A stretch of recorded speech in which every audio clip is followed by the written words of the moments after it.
Sir, मागील अनेक महिन्यांपासून आपण येऊर संदर्भातला प्रश्न जो आहे तो वारंवार विचारत होतात. सभागृहात देखील हा प्रश्न मांडला गेला. मुख्यमंत्र्यांनी चौकशीचे आदेश दिलेत, मात्र तरी सुद्धा ही बांधकामं थांबायला तयार नाहीयेत. प्रश्न असा आहे की येऊरचं निसर्ग सौंदर्य नष्ट होत चाललंय.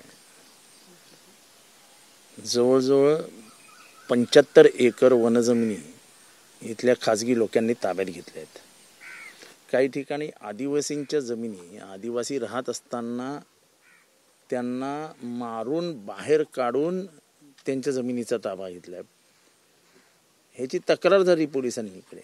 पोलिसांनी तक्रार घेतली नाही. शेवटी शेड्यूल ट्राईब कमिशनकडे तक्रार झाली केंद्रांच्या, आणि केंद्राने आता पत्र पाठवून ह्याची दखल घेतलेली आहे. आता वनजमिनीवरती ताबा घेऊन त्याच्यावरती बंगला बांधण्याचं काम चालू आहे. आता एक एक बंगला साधारण 1000 square feet, 1500 square feet, 2000 square feet पर्यंत ठीक आहे. राजमहल उभे राहायला लागले तर मग कशाला काय अर्थ आहे? आमचं पहिल्यापासून आहे की येऊरचं निसर्ग सौंदर्य नष्ट होऊ देऊ नका. झाडं लावा, प्रचंड मोठी मोठी झाडं येऊ द्या, हिरवळ होऊ द्या. पण ही कुठली पद्धत आहे? कायदा मानायचाच नाही, बरोबर नाही. आणि मग माझा प्रश्न आहे, ठाणे महापालिका गरिबांची बांधकामं, ही बिल्डिंग तोड रे, ती बिल्डिंग तोड रे, मग हे काय? हे दिसत नाही ना. आणि बांधणाऱ्यालाही थोडीशी तरी जनाची नाही मनाची असावी की बाबा छोटं बांधूया. बांधा, छोटं बांधा ना. आपल्याला राहण्यापुरतं 2-3 बेडरूमचं घर बांधलं ठीक आहे. तुम्हाला रेस्ट हाऊस बांधायचं का, हॉटेल बांधायचं का? आणि तुमची जरी 10 एकर जमीन असली तरी 10 एकर जमिनीवरती तुम्हाला बांधता येत नाही. तुम्हाला एकाच एकरावरती एक घर बांधावं लागतं. असेही प्रकार झालेत की एका एकरावरती प्लॉट टाकून बंगला बांधून 2-2 जणांना ते विकले गेलेत. माननीय मुख्यमंत्री महोदयांनी ह्या सगळ्याची चौकशी लागली. आता बघूया चौकशीत काय होतंय. पण हे सगळं सत्य समोर आणलं पाहिजे ना. काय वाटतं याच्यावरती नेमका अधिकारी नेमावा या नेमला आहे का? नेमका अधिकारी नेमलाय. तो अधिकारी कोण येतो, काय येतो? कारण का अधिकाऱ्याला काय मॅनेज करायला लागतंय. पण हे 100% प्रकरण हायकोर्टात जाणार. 100% कोणी ना कोणी आता हायकोर्टात जाईलच हे प्रकरण घेऊन. कारण का जेव्हा कोणीच ऐकायला तयार नाही तेव्हा एकच इलाज असतो, हायकोर्ट. न्यायालयाने जर आदेश दिले तर दिव्यातील शिरफाटा या ठिकाणची बांधकामं तोडायला चालू होतात. कल्याणमधील, वसईमधील. मात्र येऊरमध्ये कुठेतरी, येऊरमध्ये देखील आदिवासींच्या बाजूने निकाल दिलाय. जमीन दिली आहे हायकोर्टाने, तहसीलदारांनी ताबा दिलाय.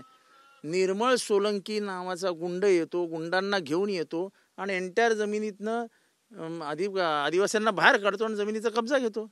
मी ऑन रेकॉर्ड विधानसभेत बोललोय. वनजमीन लोप पावत चालले, त्याच्यामुळे प्राण्यांना इथल्या त्रास होतो. नाही ना, पूर्वी इथे 4-4, 5-5 बिबटे रस्त्यावर फिरताना दिसायचे. आता कुठे दिसतात? सकाळ संध्याकाळ कधीही पक्ष्यांचा वावर असायचा. आता कुठे? आता तुम्हीच रात्री दाखवलेलं, एकदा रात्री 12 वाजता इथे फुल फटाक्यांचा धुमधडाका चालू होता. इथे माझा प्रश्न आहे, कमर्शियलला परमिशन नसताना लग्न लावू कसे देतात? रिसेप्शन कसं होऊ शकतं इथे? लॉन्स कसे काय भाड्याने दिले जाऊ शकतात? उपमुख्यमंत्री एकनाथ शिंदे मुख्यमंत्री असताना बुलडोजर बाबा म्हणून अनेक ठिकाणी, मला त्यांच्याबद्दल, मला कोणाबद्दल काय नाही बोलायचं. माझा प्रश्न असा आहे की येऊर हे निसर्गरम्य ठिकाण आहे. ठाण्याच्या दृष्टीने ते लंग्स आहेत. ठाण्याला वरदान आहे येऊर म्हणजे. ते सांभाळा ना, ते सांभाळा. वन खाते गणेश नायकांकडे आहे. मात्र या संदर्भात मी तुम्हाला सांगतो, 75 एकर वनजमीन ही खाजगी लोकांनी ताब्यात घेऊन ठेवली आहे. त्याच्यावरती बाउंड्री मारून भिंत उभारली. कुठे वन खातं? TILR चे ऑफिसर्स वन खात्याला नोटीस न देता TILR करतात. कशी काय करतात? मोजणी कशी होऊ शकते? मी नावासकट सांगू शकतो हे कोण करतंय. हे बंद करा. हे बाजूलाच आहे इथे फार्म. हा, काय त्याचं नाव कोणतं? ओशो नाही, ओशो नाही. इथे एक फार्म आहे. ती जमीन कोणाची आहे? कोणाची जमीन आहे ती? कशी काय तुम्ही ताब्यात घेतली ती जमीन? पोलिसांना सगळं माहिती आहे. पोलिसांकडे तक्रार करायला गेले, नाही घेतली तर याच जमिनीच्या संबंधीची तक्रार. मध्यंतरी यंकुरे नावाच्या व्यक्तीने असे आरोप केले होते की अशी कुठली जमीन बळकावली गेली आहे ना. बघा ना, लोकांच्या तक्रारी येत ना. माझी नाही, आदिवासींची तक्रार आहे. मी काय आदिवासी नाही आहे, आदिवासींची तक्रार वन आहे सर्वे आणि आम्ही ते ऑन रेकॉर्ड विधानसभेत ते आदिवासींचा अर्ज दिलेला आहे. ज्यावेळेस वन सर्वेक्षण होतं त्यावेळेस प्राण्यांची गणना केली जाते, मात्र मागच्या सर्वेक्षण मध्ये बिबट्याच दिसला नाही असं. बिबट्या दिसला नाही. नाहीच आहे. आता कसा राहणार बिबट्या? रात्री 2-2, 2:30 वाजता बॉम्ब वाजले तर बिबट्या काय इथे काय बॉम्बचा आवाज ऐकायला मजा गेलाय तो काय दिवाळी रे दिवाळी रे दिवाळी असं काय बिबट्या बोलतो काय? शनिवार रविवार देखील मोठ्या पार्ट्या अजून सुरू नाही नाही, असं पार्ट्या करा, सगळं करा, कायद्याच्या नियंत्रणात करा ना, कायद्याच्या नियंत्रणात करा. येऊरचे रहिवासी सोडून कोणीही रात्री 10:30-11 नंतर इथे ये जा करू शकत नाही. कशी काय ये जा करतात लोक इथे? सगळं मान्य आहे, पण थोडासा तर कायदा पाळा, थोडासा. सर अनेक मंत्री चांदा ते पांदा जे आहे ते दौरा करत असतात. का वाटतं वन मंत्री गणेश नाईक अशा भागात दौरा करतील का? त्यांना या गोष्टी कोणी लक्ष याचिका टाकल्यानंतरच कुठे ते कारवाई होईल का वाटतं एकंदरीत? मला माहित नाही त्याच्याबाबत. मी फक्त हे निदर्शनास आणून देतो की जे काय चालू आहे ते चुकीचं आहे. मी आयुक्तांनाही अनेक वेळा बोललो की ते जरा लक्ष घाला, थांबवा.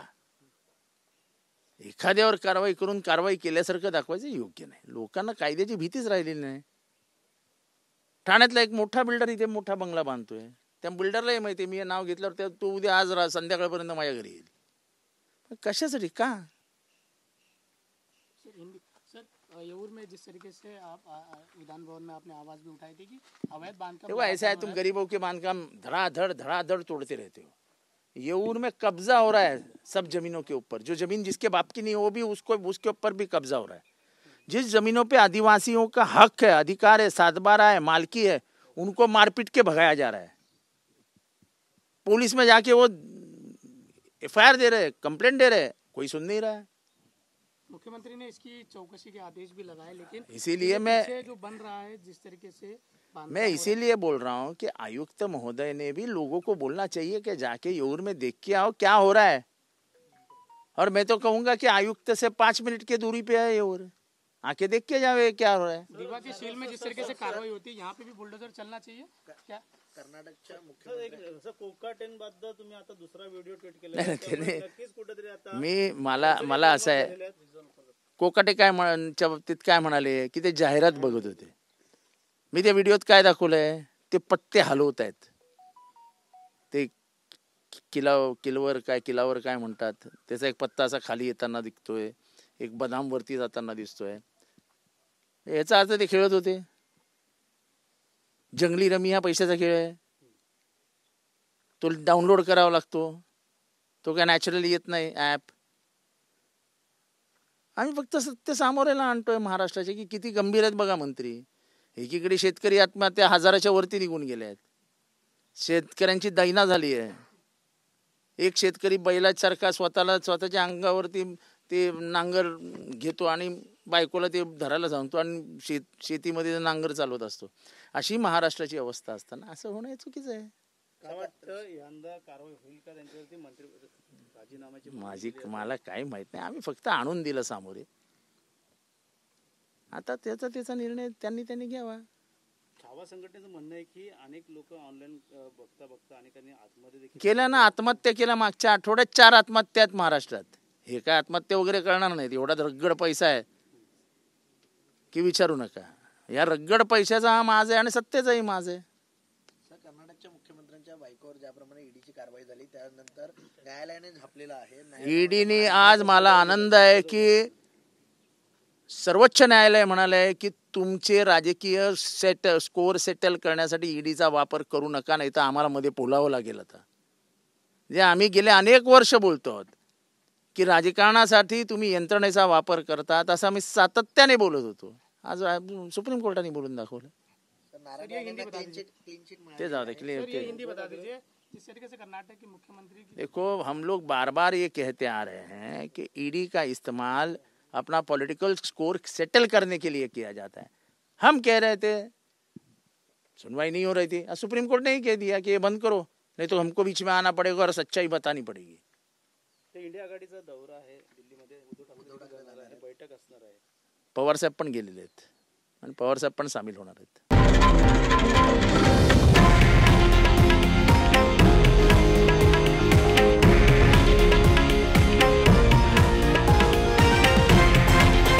हे आहे देशातील नंबर 1 न्यूज नेटवर्क आणि आपण पाहत आहात TV9 मराठी, एकमेव.